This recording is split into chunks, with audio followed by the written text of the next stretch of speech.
अस्सलाम वालेकुम dear students, I hope you all are fine. Chemistry grade 9 unit number 4 को हम आगे लेके चलेंगे और आज की डेट से पहले पहले तक हम जान चुके हैं कि व्हाट आर आयनिक कंपाउंड्स और कोवलेंट कंपाउंड का जस्ट इंट्रोडक्शन इसलिए लिया था ताकि फर्क रह सके कि आयनिक कंपाउंड के बाद एक और यानी आयनिक बॉन्डिंग के बाद एक और कैटेगरी भी है बॉन्डिंग की जो हमने पढ़नी है। तो आज का जो हमारा टारगेट है वो हम बेसिकली आयनिक कंपाउंड को तो डिफाइन बहुत अच्छे तरीके से कर चुके हैं, ये मसला नहीं है अब हमारे लिए, हमें पता है आयनिक बॉन्ड क्या है। ठीक है, आज हमने क्या करना है, एक्सप्लेन करना है प्रॉपर्टीज को, कौन से कंपाउंड्स को, डेफिनेटली आयनिक कंपाउंड्स की प्रॉपर्टीज को इन टर्म्स ऑफ बॉन्डिंग, उनकी बॉन्डिंग कितनी मजबूत होती है, structure of chemical bond, chemical bond के अंदर जो उसका स्ट्रक्चर है वो कैसा होता है प्रेजेंट बिटवीन देयर एटम्स यानी आइंस के दरमियान में। इंटरप्रिटेट करेंगे strength of force of attraction and their impact on ionic compound melting and boiling point, यानी आयनिक कंपाउंड्स के अंदर जो स्ट्रेंथ होती है, जो प्लस माइनस आइंस के दरमियान में जो एक स्ट्रॉन्ग इलेक्ट्रोस्टैटिक फोर्स होती है वो कैसे इंपैक्ट करती है मेल्टिंग और बॉइलिंग पॉइंट को। उसके बाद हम जस्टिफाई करेंगे availability of free charge particles जैसे ions for conduction of electricity in ionic compound, solid और मोल्टन फॉर्म में। Draw the structure of ionic compound along with the formation of सब example can be included NaBr, NaF, calcium chloride. ये तो हम ये वाला SLO तो कर चुके हैं, हम आयनिक कंपाउंड के डिफरेंट केमिकल्स को SLO में दिए हुए जो केमिकल्स उनको ड्रॉ कर चुके। बेसिकली दरअसल आज आयनिक कंपाउंड्स की प्रॉपर्टीज रह गई हैं बस, तो वन बाय वन हम शुरू करते हैं और बाद में हम दोबारा SLOs को देखेंगे। तो सबसे पहले property number 1,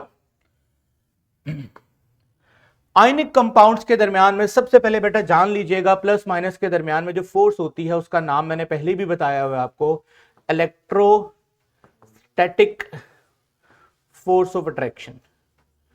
electrostatic force of attraction, ठीक है, और ये काफी मजबूत फोर्स है जिसकी वजह से प्लस माइनस ने एक दूसरे को पकड़ के रखा हुआ है, जकड़ के रखा हुआ है। अच्छा बेटा, मैं आपसे पूछना ये चाहता हूं कि ये अगर माइनस है तो इसके साथ कौन होगा, आप प्रिडिक्ट करोगे सर प्लस, प्लस के नीचे कौन होगा, आप प्रिडिक्ट करोगे सर माइनस, माइनस के नीचे क्या होगा, आप प्रिडिक्ट करोगे सर प्लस। अब मुझे एक सवाल का जवाब दें, अगर मैं प्लस हूं तो मेरे सामने कौन होगा, माइनस, मेरे इस तरफ क्या होगा, माइनस, मेरे दाईं तरफ बाईं तरफ दोनों तरफ माइनस।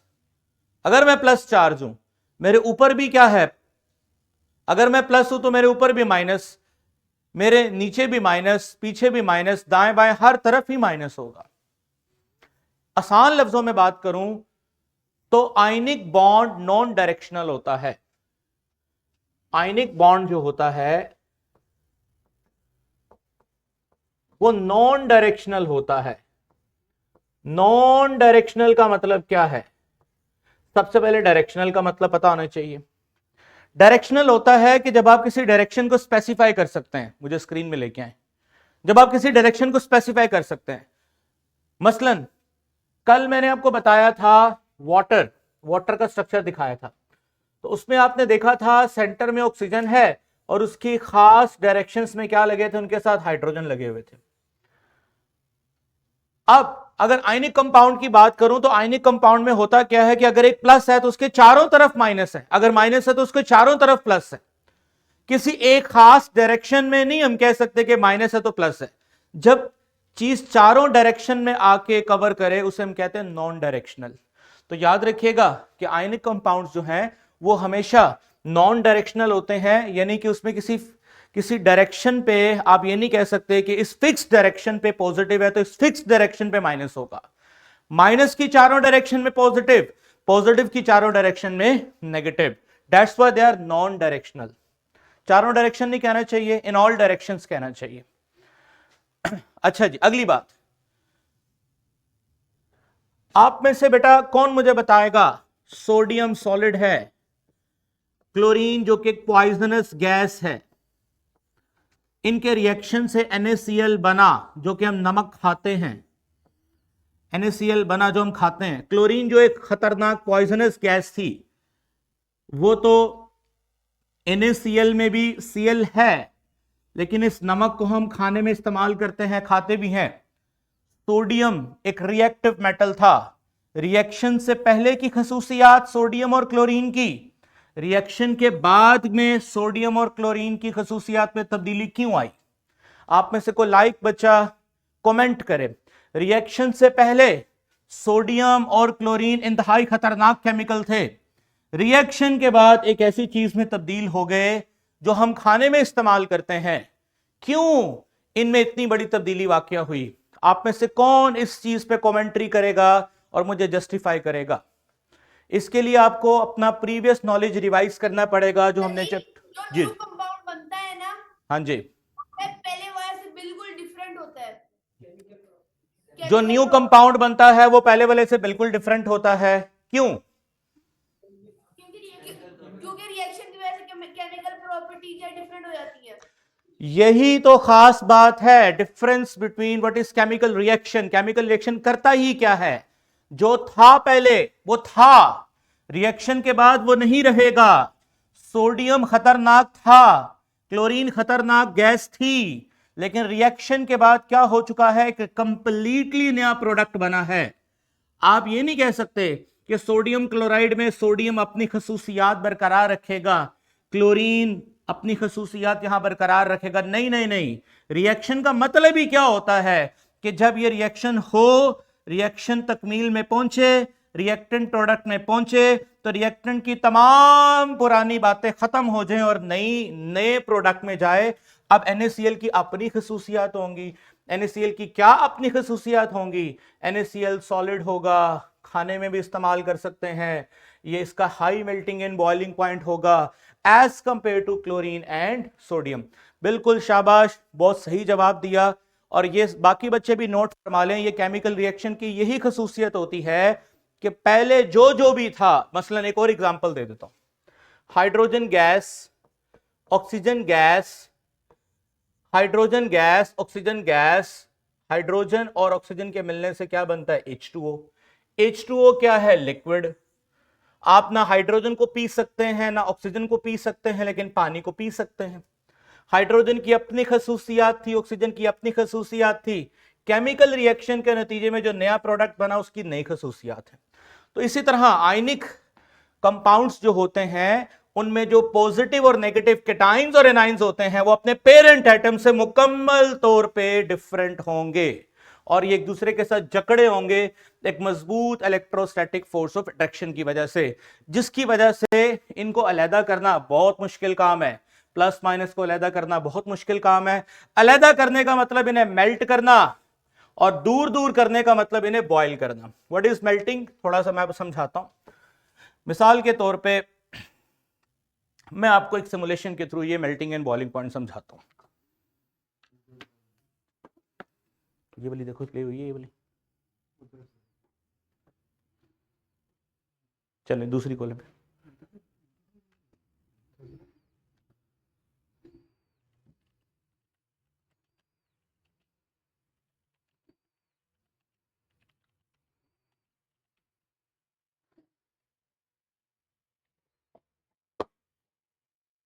जी मैं ये सिमुलेशन में लोड कर रहा हूं और आपको मैं ये समझाता हूं।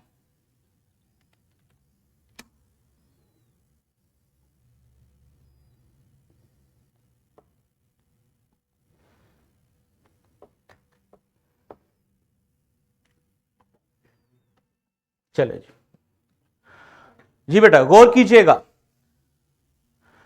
अब आपने गौर करना है, आपके पास स्क्रीन में एक सिमुलेशन आ गई है, ग्राफ भी आ गया साथ में।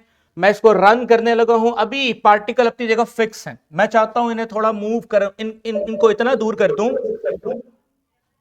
माइक काइंडली अपने मेरे म्यूट कर दें। अच्छा, मैं इनको इतना दूर कर दूं कि ये फ्लो करना शुरू हो जाए। ये देखें, इनको हीट करूंगा। हीट करने से क्या होगा? टेम्परेचर बढ़ेगा।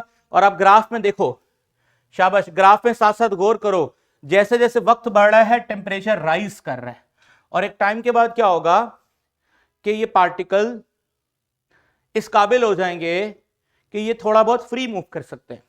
जब ये फ्री मूव करना शुरू हो जाएंगे तो ये मेल्ट हो गया है। देखो पानी है, ये पानी 0 डिग्री पर मेल्ट हो जाता है। अब फिर मैं इसको हीट करूंगा, हीट करता जाऊंगा, इनकी काइनेटिक एनर्जी बढ़ती जा रही है, इनका टेम्परेचर भी बढ़ता जा रहा है। जैसे जैसे इनका टेम्परेचर बढ़ता जाएगा, देखो ग्राफ भी राइज कर रहा है, ग्राफ में भी टेम्परेचर राइज कर रहा है, टेम्परेचर बढ़ता जा रहा है, बढ़ता जा रहा है, बढ़ता जा रहा है। बट अभी ये गर्म पानी हो चुका है, अभी ये बॉयल नहीं हुआ पानी, पानी गर्म हो चुका है। बॉयल कब होगा? 100 डिग्री पे। और जब बॉयल होता है तब आप निशानी भी देख लीजिएगा कि टेम्परेचर 100 डिग्री के बाद रुकेगा। आप देखो ना, पानी कम होना शुरू हो गया और पानी के मॉलिक्यूल गैस में बदलना शुरू हो गया। This is called boiling. तो बॉइलिंग के अंदर आपको पार्टिकल्स को इस काबिल करना होता है कि वो डायरेक्टली गैस में चेंज हो जाए। उसके लिए बहुत ज्यादा एनर्जी चाहिए। इमेजिन करो कि ये जो पार्टिकल ब्लू ब्लू नजर आ रहे हैं आपको, ये पार्टिकल अगर प्लस माइनस आइंस की शक्ल में होते, जो एक दूसरे को बड़ा मजबूती से पकड़ के रखा होता है जिन पार्टिकल्स ने, तो क्या उन्हें अलग करना आसान है? उनको अलग करना आसान नहीं है, उन्हें अलग करना मुश्किल है। ये तो पार्टिकल्स पे चार्जेस नहीं है ना। नमक, आयनिक कंपाउंड, उनके अंदर तो चार्जेस बड़े मजबूत होते हैं, तो उन्हें मेल्ट करना भी बहुत मुश्किल होता है, बॉयल करना भी बहुत मुश्किल होता है। आपने पानी की मिसाल देखी, पानी तो आयनिक कंपाउंड नहीं है, पानी तो नॉर्मल कोवलेंट कंपाउंड है। इसलिए पानी का मेल्टिंग पॉइंट भी देखो 0 डिग्री था, बॉइलिंग पॉइंट भी 100 डिग्री था। कंपैरेटिवली आयनिक कंपाउंड के ये बहुत कम है। वजह क्या है कि कोवलेंट कंपाउंड के अंदर कोई खास तरह के चार्जेस मौजूद नहीं होते, जबकि आयनिक कंपाउंड के अंदर मजबूत ताकत के मालिक चार्जेस होते हैं, जो ये मजबूर करते हैं सॉलिड को लंबे अरसे तक सॉलिड रहे, उसको मेल्ट और बॉयल करना मुश्किल है। डेटा देखते, प्रेजेंटेशन पे चलें। ये देखें जी, सबके मेल्टिंग पॉइंट किसी का 600 है, किसी का 700 है, किसी का 750 है। बॉइलिंग पॉइंट तो फिर आगे और अगली बात है ना, बॉइलिंग पॉइंट तो डेफिनेटली मेल्टिंग पॉइंट से तो बहुत ज्यादा होंगे। कंपैरेटिवली इनके मेल्टिंग बॉइलिंग पॉइंट हाई हैं due to strong force of attraction. आगे चलते हैं। नेक्स्ट हमारे पास अगली प्रॉपर्टी आयनिक कंपाउंड की, brittle in nature. Brittle in nature, देखिए बेटा, सॉलिड दो तरह के होते हैं, एक टफ और एक ब्रिटल। आप में से कोई बच्चा मुझे टफ और ब्रिटल में फर्क बताए पहले। आप में से कोई बच्चा मुझे टफ और ब्रिटल में फर्क बताए पहले। सर टफ वो होती है जो इजीली नहीं टूटती, और जो है ब्रिटल वो होती है जो इजीली टूट जाती है। मिसाल के तौर पे मिसाल दें।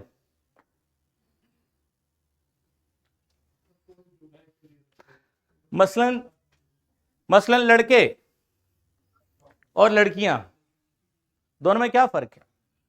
सर टफ में डायमंड आएगा, ब्रिटल में ग्रेफाइट। मैं वैसे इसका लाइटर नोट बात कर रहा हूं। ऐसा शख्स जो मुश्किलात को बर्दाश्त करे और टूटे ना, वो टफ है, और जो मुश्किलात को बर्दाश्त ना करे और टूट जाए वो ब्रिटल है। जैसे शीशा, ग्लास होता तो वो सॉलिड है, लेकिन जैसे जमीन पे गिरेगा उसको चोट लगेगी, टूट जाएगा, ब्रिटल।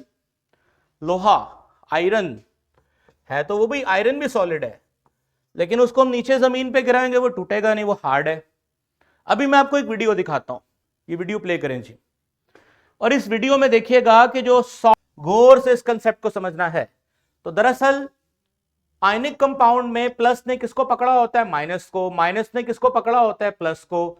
तो जैसे ही इसको फुल स्क्रीन करें, जैसे ही मैं इसको हैमर करूंगा, हथौड़ी मारूंगा, या ये जमीन पे गिरेगा, तो ये लेयर्स एक दूसरे पे क्या करेंगी बेटा? स्लाइड करेंगी। जब लेयर्स एक दूसरे पे स्लाइड करेंगी तो स्लाइडिंग की वजह से क्या होगा कि माइनस के सामने माइनस आ जाएगा, प्लस के सामने प्लस आ जाएगा, माइनस के सामने माइनस आ जाएगा। दरअसल पहले प्लस के सामने माइनस था, माइनस के सामने प्लस था। ऑपोजिट चार्जेस एक दूसरे को अट्रैक्ट करते हैं, बट अलाइक चार्जेस, एक जैसे चार्जेस एक दूसरे को अट्रैक्ट नहीं करते बल्कि रिपेल करते हैं। अब पहले इनमें अट्रैक्शन थी, अब इनमें अट्रैक्शन नहीं है, बल्कि क्या पैदा हो चुकी है? रिपल्शन। देखो ना, गौर करो, ये देखो, ये माइनस चार्ज है, ये माइनस चार्ज है, ये प्लस चार्ज है, ये प्लस चार्ज है। अब रिपल्शन आ गई है, रिपल्शन की वजह से ये लेयर नीचे वाली लेयर से सेपरेट हो जाएगी और सेपरेट होने की वजह से ये कंपाउंड ब्रेक हो जाएगा। आप गौर करो, नमक से बने हुए जितने भी ऑब्जेक्ट्स हैं, आपने घरों में डेकोरेशन पीसेस देखे हैं, जमीन पे गिरे, गए, टूट गए, खत्म। That's why they are brittle, because force की वजह से इनकी अरेंजमेंट चेंज हो जाती है। नेक्स्ट प्रॉपर्टी, इसकी सिमुलेशन के थ्रू हम समझेंगे, इलेक्ट्रिकल कंडक्टिविटी। इलेक्ट्रिकल कंडक्टिविटी, आप में से कोई बच्चा, ये एक ही बच्चा बार बार बोलता है, वो ना बोले, आप कोई और बच्चा बोले। आप में से कोई बच्चा मुझे बताए करंट गुजरने की दो शर्तें क्या होती हैं? किसी भी चीज में से करंट गुजरना हो तो उसकी दो शर्तें क्या होती हैं? एक फ्री इलेक्ट्रॉन और इलेक्ट्रॉन्स होने चाहिए। फ्री, एक तो बता दी, फ्री इलेक्ट्रॉन्स होने चाहिए। ठीक है जी, फ्री इलेक्ट्रॉन्स होने चाहिए, बिल्कुल ठीक है। एक शर्त तो ये, जैसे तार है, तार मेटल की बनी होती, तार मेटल की बनी होती है और मेटल में फ्री इलेक्ट्रॉन्स होते हैं, डन। सेकंड कंडीशन क्या है? शाबाश, चार्जेस होने चाहिए। बिल्कुल, चार्ज बल्कि हमें कहना चाहिए फ्री आइंस होने चाहिए, फ्री आइंस। मिसाल के तौर पे पानी में से बिजली गुजरती है। यस सर, पानी हाथ में लगा हो तो करंट लगता है, क्योंकि पानी में क्या मौजूद है? टैप वाटर हम इस्तेमाल करते हैं। जो घरों में पानी आता है वो टैप वाटर है। उस टैप वाटर में ऑलरेडी पानी में सॉल्ट मौजूद होता है। जमीन से पानी आता है, जितना मर्जी साफ पानी हो, थोड़ा बहुत सॉल्ट पानी में जरूर होगा। वो सॉल्ट पानी में आकर क्या करेगा, ये देखते हैं। सॉल्ट पानी में आकर क्या करेगा, इसकी हम एक सिमुलेशन देखते हैं। उधर प्ले करो, साथ वाली।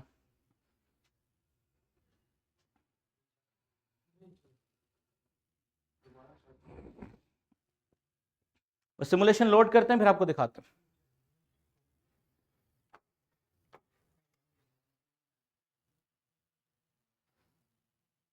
ले जी, ये मैंने पानी लिया है, इस पानी में मैं साल्ट डालने लगा और देखते हैं क्या होता है। ये इसका हम माइक्रो व्यू देखने हैं। माइक्रो व्यू का मतलब कि पानी में जाके देखते हैं क्या होता है। ये देखो, मैंने सॉल्ट डाला, जैसे मैंने सॉल्ट डाला है, गौर करो जरा, सॉल्ट डालने पे क्या हुआ, शाबाश। देखो, गौर कर रहे हो क्या हो रहा है पानी में? सेपरेट हो गया।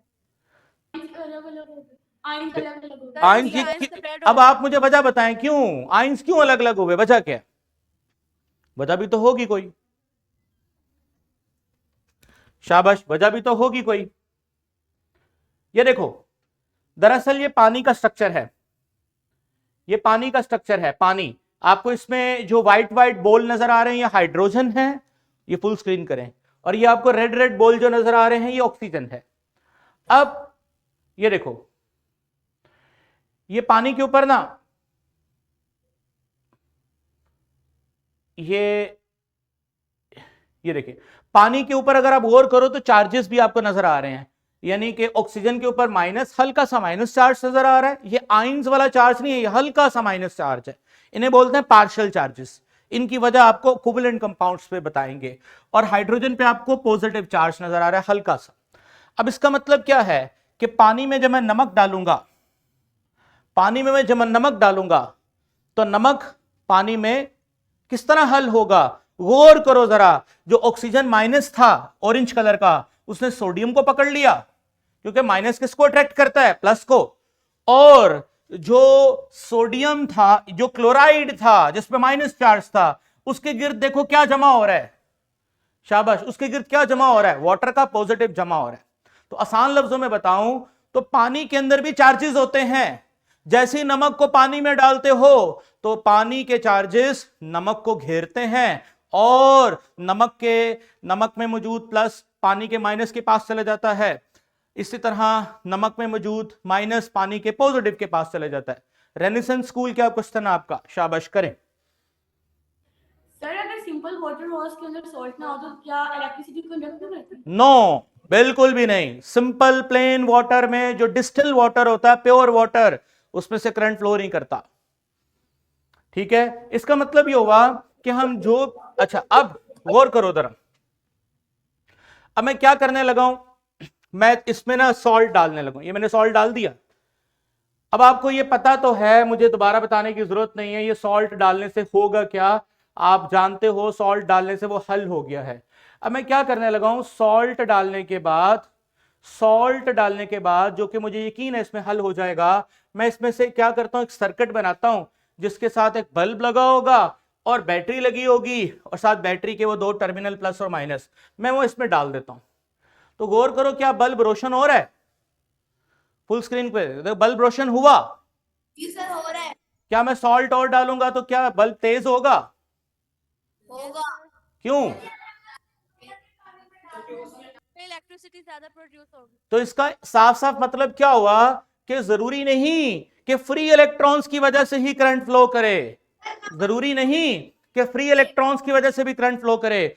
करंट फ्लो करने की दो शर्तें होती हैं, एक, जैसे तार में से करंट गुजरता है इलेक्ट्रॉन की वजह से, यानी कि अगर किसी वायर में से करंट गुजरेगा, तो आप लोगों ने छोटी क्लासों में पढ़ा हुआ है कि वायर के अंदर फ्री इलेक्ट्रॉन्स होते हैं, तो this is called electronic current, this is called electronic current, electronic current, ये याद रखिएगा टर्म, इलेक्ट्रॉनिक करंट,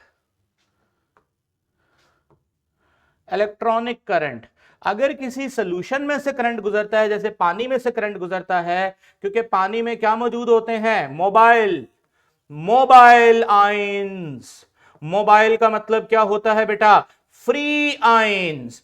तो किसी सॉल्यूशन में से करंट गुजरता है तो हम उसको इलेक्ट्रॉनिक करंट नहीं कहते, हम उसको इलेक्ट्रोलिटिक करंट कहते हैं, इलेक्ट्रोलिटिक करंट। तो इसका मतलब आप लोग माशाल्लाह बहुत अच्छे बच्चे हैं, आपकी बॉडी में से अगर करंट गुजरता है, किसी इंसान को करंट लगता है तो वो इलेक्ट्रोलिटिक करंट होगा, तार में से करंट गुजरता है तो इलेक्ट्रॉनिक करंट होगा। तो शाबाश, बताओ, अगर मैं नमक को पानी में डालता हूं, पानी नमक को हल कर लेगा, उसकी वजह से करंट फ्लो करेगा, तो वो कौन सा करंट होगा, इलेक्ट्रोलिटिक करंट। Electrolytic current. चलो जी, एक और सवाल का जवाब दो, अगर मैं नमक को पानी में ना डालूं, मैं नमक को गर्म करूं, गर्म करने से भी तो चार्जेस को आजादी मिल जाएगी, करंट फ्लो करने के लिए हमें आजाद चार्जेस चाहिए ना। अभी मैं सवाल लेता हूं, सबके सवाल लूंगा, बस ये थोड़ा सा मैं खत्म कर दूं इसको। तो भाई गर्म करने से भी, यानी कि मैं नमक को, इसका मतलब ये हुआ, यहां पे पेज ऐड करें, इसका मतलब ये हुआ कि प्लस माइनस को अगर मैं हीट करूंगा, तो हीट करने पे प्लस अलग, माइनस अलग, प्लस अलग, माइनस अलग, this is molten state of matter, molten state of matter. इसका मतलब आयनिक कंपाउंड मोल्टन स्टेट में भी आजाद चार्जेस, तो इसका मतलब आयनिक कंपाउंड मोल्टन स्टेट में भी करंट फ्लो कराने की सलाहियत रखता है। आयनिक कंपाउंड एक्वस, पानी में सोल्यूशन बनाओ उसका, तो भी उसमें से करंट फ्लो करेगा, लेकिन आयनिक कंपाउंड जब सॉलिड होगा तो उसमें से करंट फ्लो नहीं करेगा। आई होप कि आपको ये प्रॉपर्टीज अच्छे तरीके से समझ आ गई हैं। प्रॉपर्टीज हमने सारी आयनिक कंपाउंड की पढ़ ली हैं, वन बाय वन मैं आपके क्वेश्चन लूंगा, दोबारा एसएलओस को भी देख लेंगे। आयनिक कंपाउंड के एसएलओस हमारे कंप्लीट हो गए हैं। सबसे पहले सेंट्रल स्कूल शाहजहां कैंपस, आपने हाथ खड़ा किया है, क्या सवाल है आपका? सर जी, जब हम कोई भी स्प्राइट या फिर 7 में कोई भी सॉल्ट डालते हैं तो वो फिर रिएक्शन क्यों होता है इतना ज्यादा? और रिएक्शन, अच्छा, बच्चे ने सवाल किया कि 7 अप के अंदर हम जो सॉल्ट डालते हैं उससे क्या होता है। देखो 7 अप है क्या, 7 अप इज, बच्चे ने सवाल क्या किया दोबारा, 7 अप के अंदर सॉल्ट डालते हैं तो गैस क्यों निकलती है।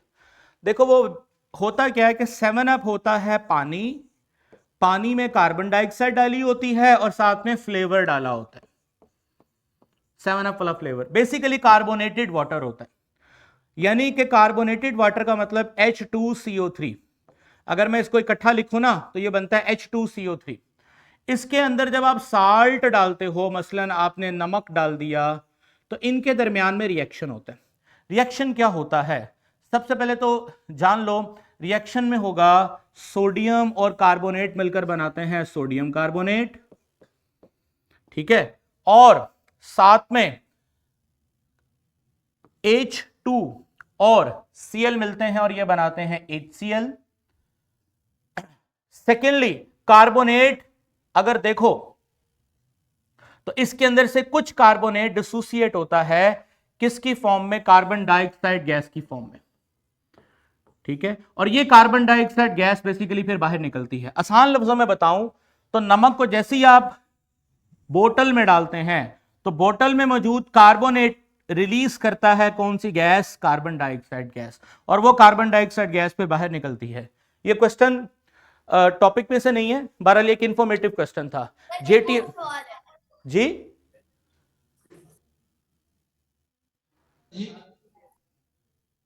इंसान की बॉडी में जो करंट होता है वो कौन सा होता है?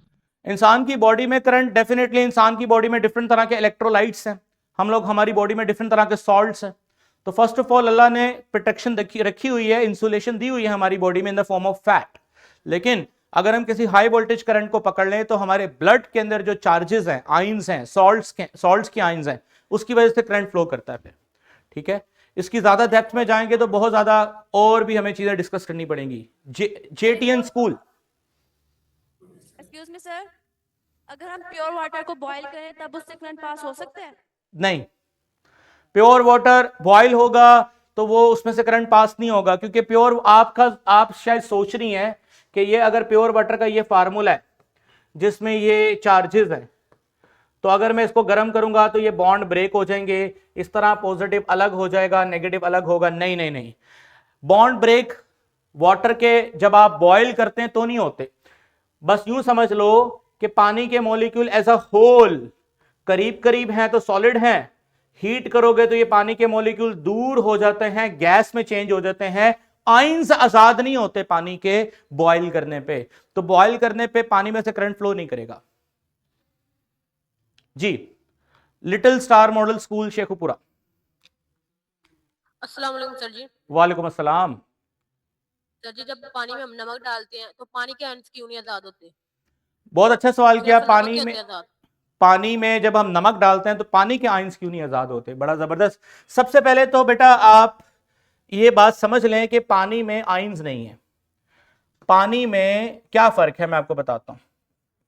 पानी के हाइड्रोजन पे इस तरह का चार्ज है, इस तरह का, ठीक है। ये साइन शो करता है it is partial charge. Partial charge का मतलब है आधा, आधा नहीं कहना चाहिए, कंप्लीट चार्ज ना हो तो उसे पार्शियल चार्ज कहते हैं। मैं पहले ये क्वेश्चन कर, उसके बाद नमक इसमें डालते हैं, नमक के ऊपर आयंस होते हैं, तो आयंस और पोल्स, दीज आर पोल्स, इन्हें पोल्स कहते हैं, पॉजिटिव सिरा, नेगेटिव सिरा, and these are ions. Ions के दरमियान में जो फोर्स होती है वो कौन सी फोर्स होती है? इलेक्ट्रोस्टैटिक फोर्स, और वो ब्रेक हो सकती है इन चार्जेस की वजह से। बट ये जो इनके दरमियान में बॉन्ड है, this is a chemical bond, और ये केमिकल बॉन्ड को तोड़ने के लिए जो ताकत चाहिए फिलहाल वो इस सिस्टम के अंदर जनरेट नहीं होती। आसान लफ्जों में बात करूं, इसको समझने के लिए आपको दो कंसेप्ट समझने पड़ेंगे, हाइड्रेशन एनर्जी का, लैटिक्स एनर्जी का। आप लोगों के क्लास में अभी ये कॉन्सेप्ट्स फर्स्ट ईयर में आएंगे जिसमें आपको ये तफसील से बताया जाएगा कि नमक को जब पानी में डालते हैं तो दरअसल होता क्या है जिसकी वजह से नमक के चार्जेस ब्रेक होते हैं। अभी तो सिर्फ इतना बता दिया कि प्लस को माइनस से अट्रैक्ट करेगा, माइनस को प्लस से अट्रैक्ट करेगा, लेकिन इसके अंदर की कहानी के लिए दो कंसेप्ट सीखना जरूरी है। अभी मैं तुम्हें सिर्फ इतना बता सकता हूं कि नमक चूंकि आयंस पे मुश्तमिल है तो आयंस अलग अलग हो सकते हैं, चार्ज टूट सकते हैं, लेकिन पानी के अंदर आयंस नहीं है, पानी के अंदर पोल्स हैं और पोल्स में केमिकल बॉन्ड बना हुआ है। केमिकल बॉन्ड नहीं टूटता, जिसकी वजह से पानी के आयंस यानी पानी के चार्जेस सेपरेट नहीं होते, ठीक है। लेकिन तफसील के लिए तुम्हें ये दो टॉपिक्स पढ़ने पड़ेंगे, थोड़ा वेट करना पड़ेगा। जी, किंगवे स्कूल, क्या क्वेश्चन है आपका?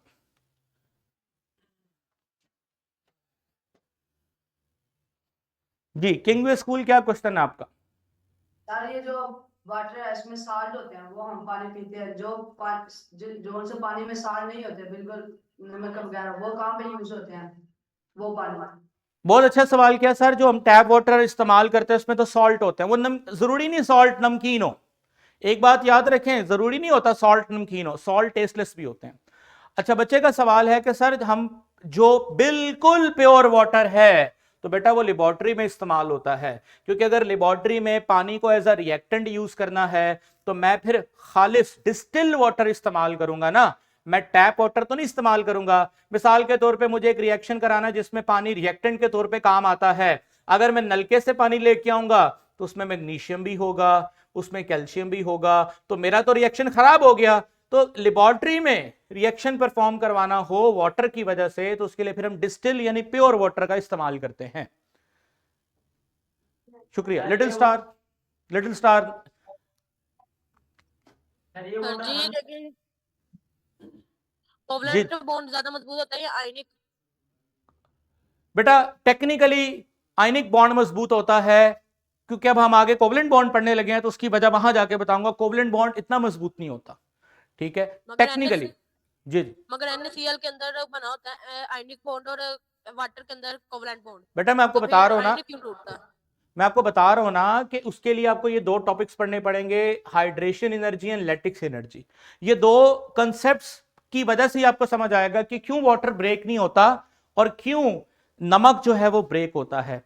थोड़ा सा सवाल बहुत अच्छा है, सवाल को नोट करके रखो। जैसे ही हम लैटिक्स एनर्जी और हाइट, अब ये मसला ये है कि ये फर्स्ट ईयर के टॉपिक्स हैं, मैं काम करता हूं कि इसके ऊपर ना मैं सिमुलेशन को तलाश करता हूं, तुम्हारे सवाल का जवाब सिमुलेशन के थ्रू मिल जाए, क्योंकि मुझे इसको समझाने के लिए काफी 5-10 मिनट लग जाएंगे पूरी यहां पे स्केचिंग करने में, लेकिन मैं तुम्हारा जवाब जरूर दूंगा थ्रू अ सिमुलेशन। मुझे इसको जरा तलाश करने दो सिमुलेशन को, ठीक है। याद रखना, आप सवाल भूलना नहीं है, दोबारा पूछने तुमने ये सवाल। सेंट्रल फातिमा,